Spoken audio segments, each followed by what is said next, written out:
I thought I was helping my family until they drained me dry. My own mother stole from me. My brother forged my name for $90,000, and they still said I was the problem. My name is Olivia. I'm 35 now, but this story began almost 10 years ago, and I still feel every part of it in my bones. I grew up in a family that didn't have much. My dad worked 3 jobs. My mom was a cleaner. We lived in a small house with thin walls, where every argument echoed, but we were tight, or at least, we thought we were. We had one rule. We take care of our own. When I turned 22, I landed a lucky break, a remote tech job that paid more than both my parents combined. It felt surreal. I was still wearing thrift store shoes and suddenly had a 5-figure monthly income. I didn't tell anyone at first. I didn't want to seem arrogant, but eventually it leaked. First, my mom, then my brother Jack, then cousins I hadn't heard from in years. The requests started small. Can you help cover the car insurance this month? Then it became, can you lend me for a down payment? And finally, you don't even need all that money. You're alone. Jack was always the golden boy in the family, older than me by 4 years. Big smile, charm, endless promises, but no follow-through. He'd tried a dozen businesses, failed at all of them, and blamed bad luck every time. Still, everyone adored him. He asked for help one day, said he had a sure thing, a startup idea, just needed capital. I hesitated, but it was Jack, my brother. I wired him $40,000. Then $10,000 more, then $15,000 just to keep it afloat. I didn't ask for contracts. We were family.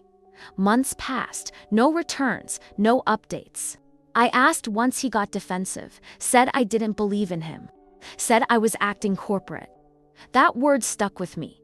Corporate, like I was some stranger. One day, I got a call from my bank. They flagged suspicious transfers from my secondary account, the one linked to a business card I never used.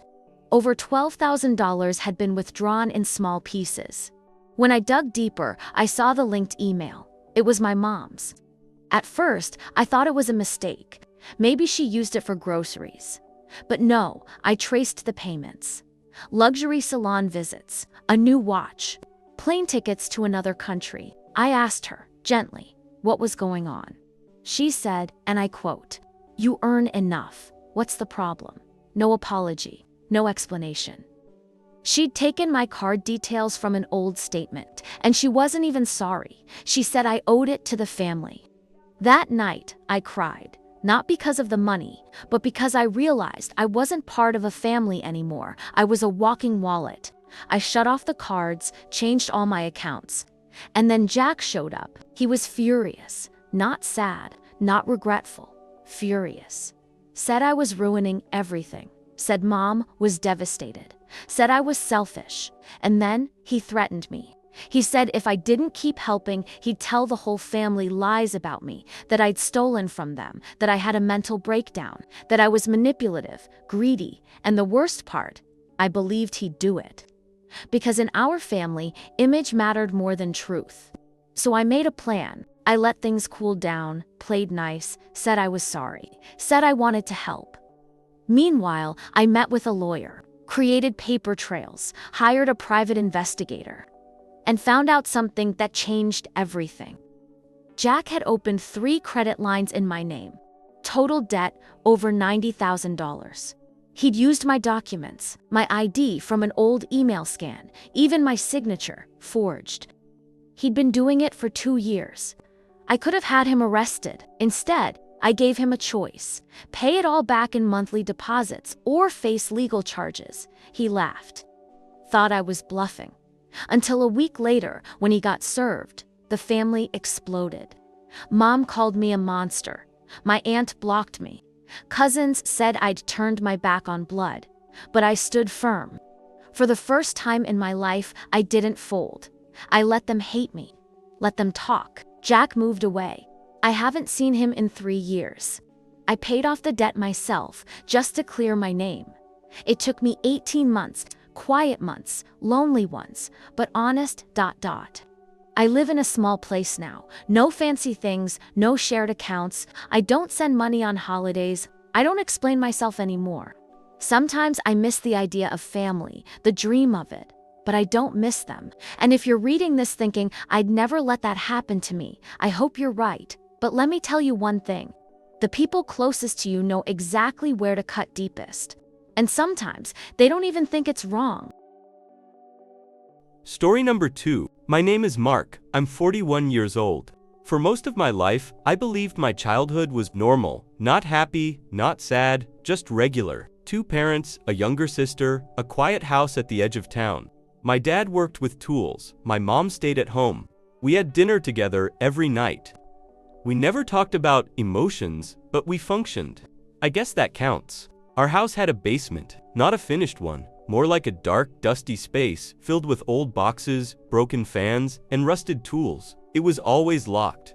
Dad kept the key on his ring. I asked once when I was a kid what was down there. He said, "Just junk, son, nothing for you."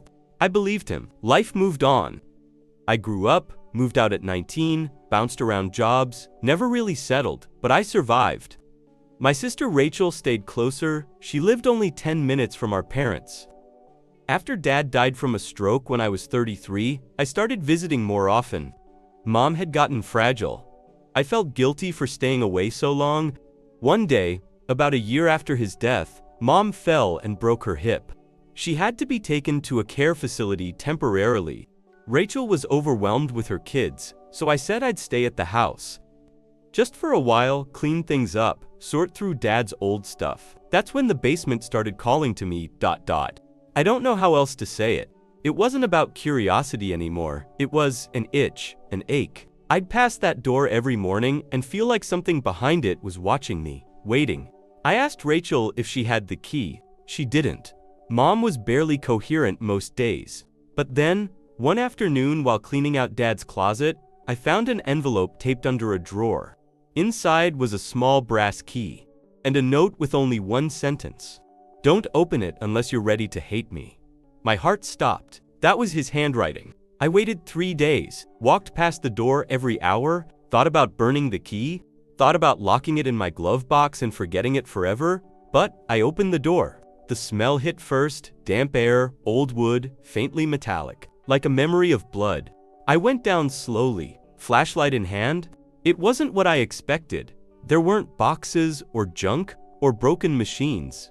The entire room was clean, empty, except for one thing, a metal filing cabinet locked. I used the same key. It fit. Inside dozens of folders, all labeled, all organized, and all filled with the same kind of thing. Photos. Dozens, hundreds, of me, Rachel, Mom, but not normal ones. Candid shots taken through windows from behind trees at school. At night, at first, I thought maybe Dad had been protecting us, watching over us. Some paranoid compulsion, but then I found the worst one. It was me, at 12 years old, in the bathtub, crying. I dropped the folder, my hands shook. I wanted to believe it was a mistake, that it was someone else's file, that someone had planted this. But the dates were clear. The handwriting was his. There were letters to someone else, someone who shared the obsession, a name I didn't recognize, but the words burned into me. They'll never remember what we did. They were too young. They trust me. I spent that night in the car. I couldn't stay in that house.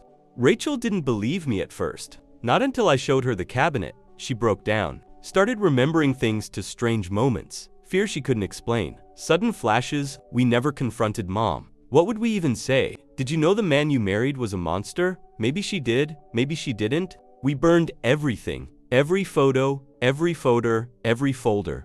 Watched the smoke crawl up into the cold night sky. I haven't lived a normal life since, but I go to therapy. I tell my story anonymously. I help others who've gone through the same. I keep Rachel close. We don't talk about it directly, but we both know the basement is gone now. Sold with the house. A new family lives there. I wonder sometimes if they ever feel the same pull, the same watching. But I don't look back, because I've seen the face of evil, and it had my father's eyes.